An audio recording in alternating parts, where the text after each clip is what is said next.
Doesn't go back on the store shelf. Gerri Willis hit retail's biggest show and found out what happens to the items we don't want. Lots of people were shopping in 2023, but they weren't keeping everything. $743 billion in merchandise was returned in 2023, according to the National Retail Federation and APRIS. So what happens to all that stuff? That's where GoTRG comes in.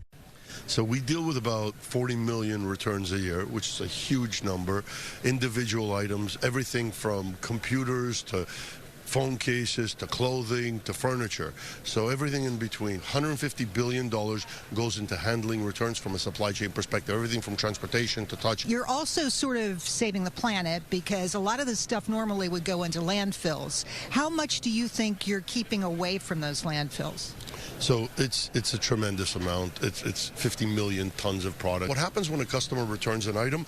There is a disposition check, meaning that we run a specialty algorithm that has machine learning and a lot of data science behind it that says, is it worth touching this item in the first place? If we deem the item worth touching, meaning that there's enough of a margin left over, we're going to do something with it. The something that we do with it means that we're going to recover the highest possible margin. The last place we want to see it is destroyed, recycled, or in a landfill. Making sure that product ends back on that shelf so the retailer and the vendor can see a second life for that item is the goal of the company. Literally solving returns. It's the conclusion of it. A second life, a second shelf, as we call it. Next time you make a return, think of the journey that product is about to make. In New York, Gerri Willis, Fox Business.